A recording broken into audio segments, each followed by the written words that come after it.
नमस्कार, मी Rutuja. News uncut परिवारातर्फे तुम्हा सर्वांना महाराष्ट्र दिनाच्या खूप खूप शुभेच्छा.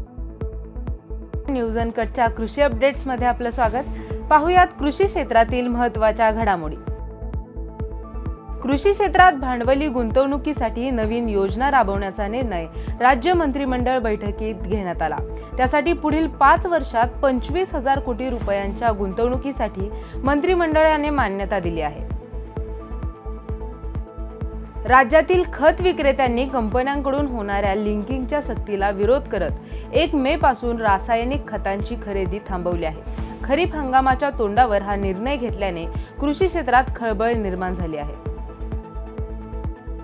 सिंधुदुर्गात ताज्या मासळीच्या कमतरतेमुळे सुक्या मासळीच्या मागणीत वाढ झाली आहे. त्यामुळे सोड्यासह विविध प्रकारच्या मासळीच्या दरात झपाट्याने सुधारणा होत असून सोड्याला किलोला 1600 रुपयेपर्यंत दर मिळत आहे.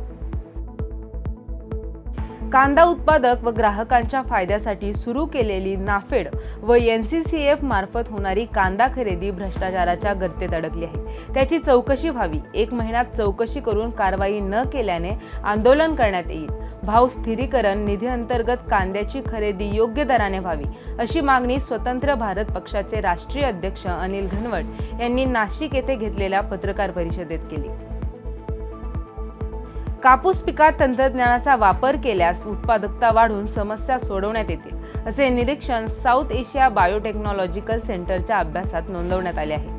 ठिबक सिंचन, ठिबक फर्टिगेशन आणि एकात्मिक कीड व्यवस्थापन या तंत्रांच्या माध्यमातून कापसाची उत्पादकता वाढवणे शक्य आहे, असे या अभ्यासात म्हटले आहे.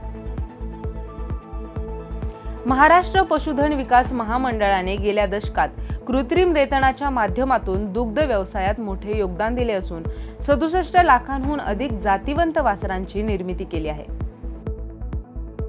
चंद्रपूर जिल्ह्यातील श्रीकांत एकुडे या तरुण शेतकऱ्याने लग्नाचा अनावश्यक खर्च टाळून सत्यशोधक पद्धतीने विवाह केला आणि त्या पैशातून गावासाठी पाणंद रस्ता बांधला. शिक्षण, शेती आणि सामाजिक जाणीवेचा संगम घडवणाऱ्या श्रीकांतच्या या उपक्रमाची सर्वत्र स्तुती होत आहे.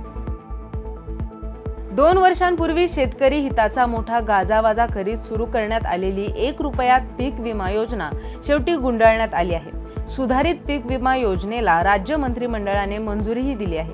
1 रुपयात पीक विमा ही खरं तर शेतकऱ्यांची मागणीच नव्हती. वाढत्या नैसर्गिक आपत्तीमध्ये पिकांचे नुकसान वाढत असताना हमखास आणि तात्काळ विमा भरपाई ही खरे तर पीक विमा योजनेच्या बाबतीत शेतकऱ्यांची मागणी आहे. या बातमीसह वेळ झाली आहे कृषी अपडेट्समध्ये इथेच थांबण्याची. पाहत रहा न्यूज अनकट.